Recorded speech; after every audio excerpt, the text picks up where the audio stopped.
What's up, everybody? It's Roger and James here from the DisKingdom Podcast. In this episode, we're going to be talking all about the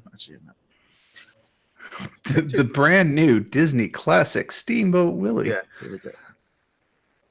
What's up, everybody? It's Roger and James here from the DisKingdom Podcast. In this episode, we're actually going to be launching kind of like a new mini series within the podcast where we're going to be looking at retro. We're going to be doing retro reviews for movies, shorts, and video games. We're going to be trying to do maybe one a week, and we're going to be looking at Marvel, Disney, Star Wars, Fox. We're kind of mixing it around a bit. So if you've got any suggestions for what we're going to be doing, send us a note and we'll put it on the list to do, because we've got a massive list, and it's kind of just nice sometimes to go back and reminisce. So we're going to start off with probably the only way we really could.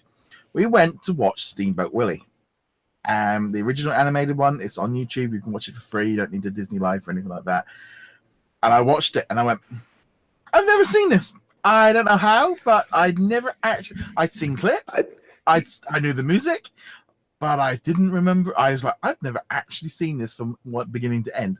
And I suspect that is very common, because I'm sure most people know the first 10 to 15 seconds of it, because I know Disney's been using it in their title card for a while.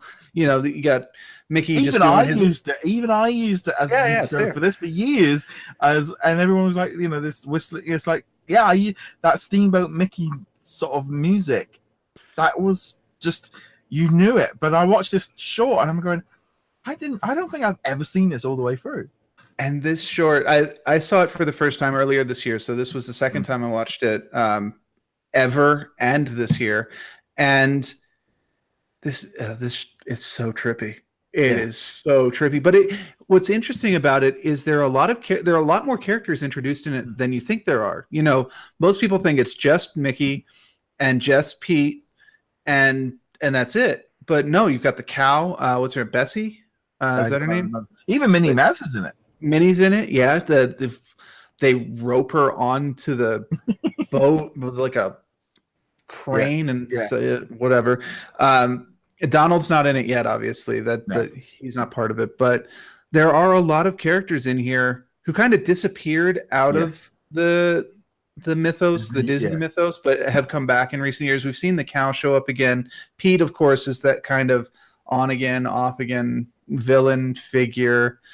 Heck, I was introduced to Pete in the Goofy show, the Goof Troop, and the Goofy movie. So obviously they keep drawing those guys back in. It's odd because, for me, actually, having played through the Kingdom Hearts games lately, I've seen more of Pete in that than I think I ever did in anything else. It was one of those weird things of, I don't really remember Pete much at all, other than in the comic books. So watching him here, he's definitely, as I alluded to in the Kingdom Hearts game, he's a very different Pete.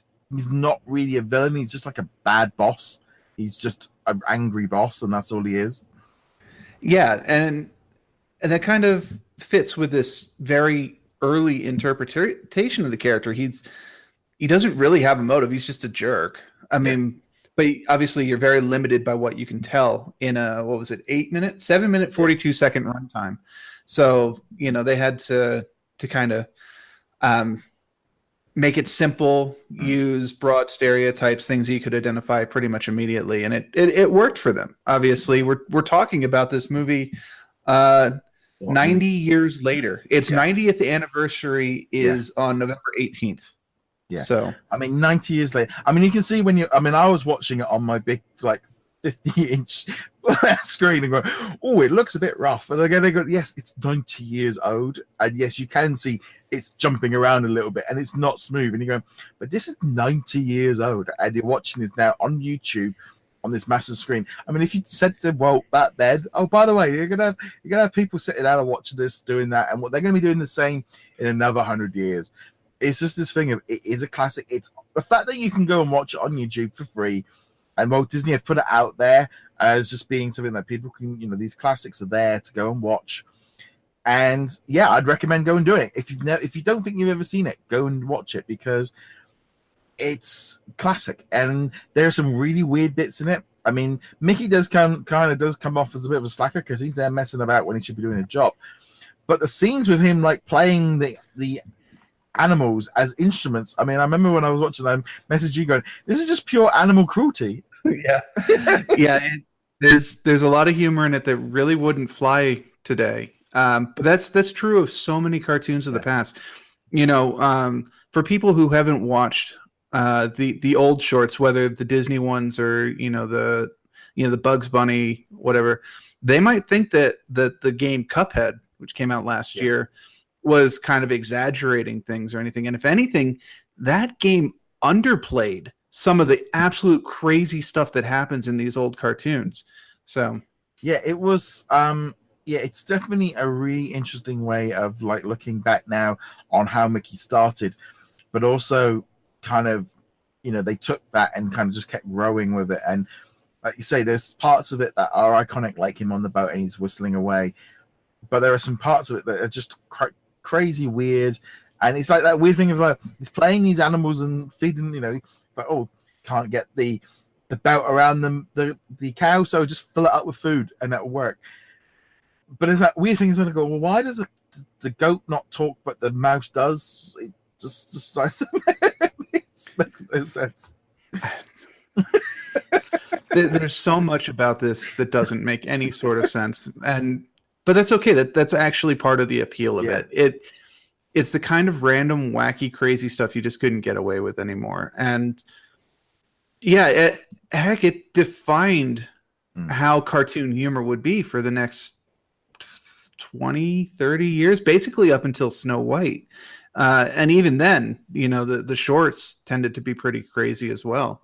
So yeah, no, it was really kind of quite fun going back and watching it because, you kind of, you get together all this history and you learn all these bits and pieces, but sometimes it's so easy for things to kind of get lost in the shuffle because there's so much out there and there is so much entertainment. But I was just quite shocked of just how much was in there, because I didn't realize it was as long as it was. Either I thought it was originally.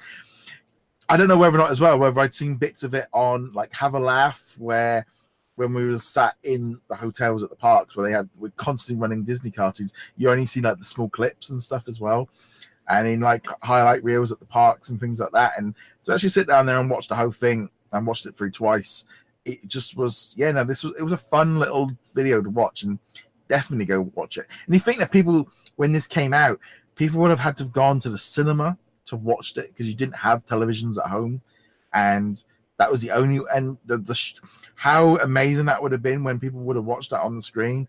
It's hard to imagine now of what that would have been like. Yeah, I can't even conceive it, because I mean, we grew up with televisions our entire lives. We're currently in the age of streaming media where I don't even have to get from in front of my computer to watch high quality cartoons, but to have to go to a theater and be like, oh, what's the main billing? Oh, it's a cartoon called Steamboat Willie with a mouse. I can't even understand like how that works, but it was obviously a massive hit. It all started with a mouse. This was where it started. It wasn't Disney's first work, of course. There was the Oswald stuff, but this is where Disney started. And it kind of interests me because so much of this cartoon we don't know anything about.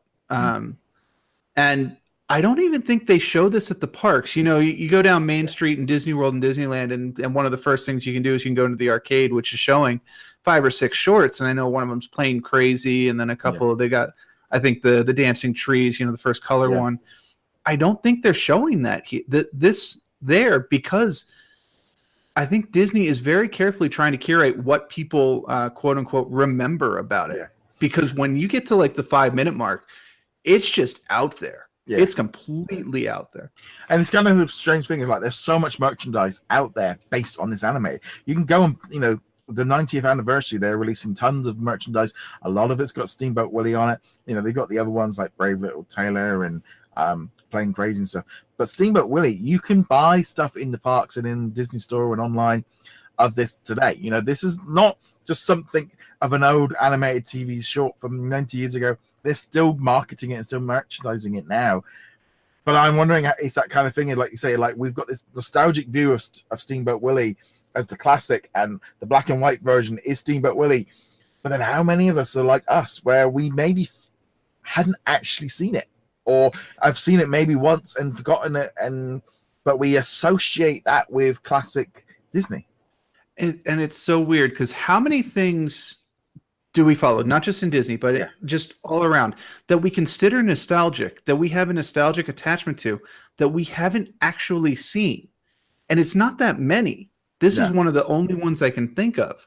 And it's like, that is really impressive when you get down to it. In fact, it's so impressive. We have now been talking about Steamboat Willie for longer than the short was.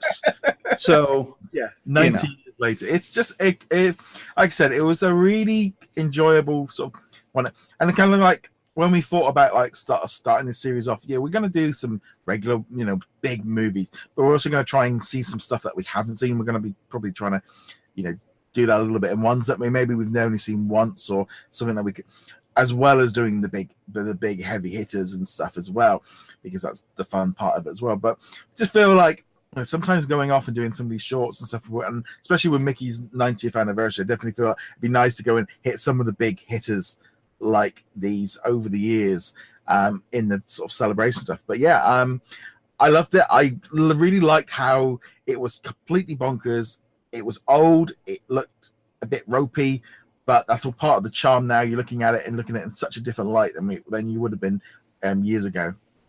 Yeah, and I've got to say, whether or not anybody enjoys it, because it's a very different style of humor than we're used to, even by cartoon standards. It's only 7.5 minutes long.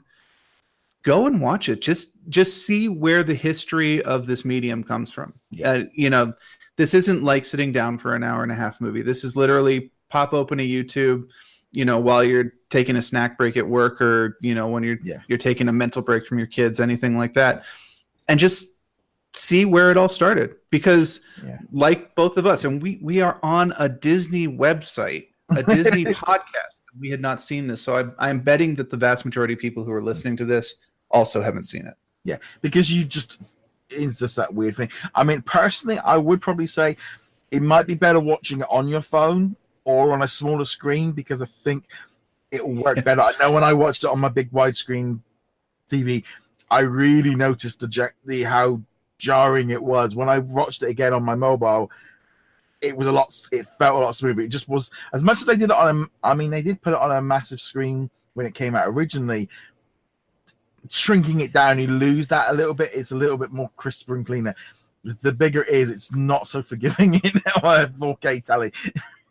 Also, they would have played it on a projector, of course, and a projector tends to be more forgiving in terms of scaling up. You're looking at a video on your computer or on your TV that's being upscaled to a 4K or 1080p resolution, and it really was not designed for that at all.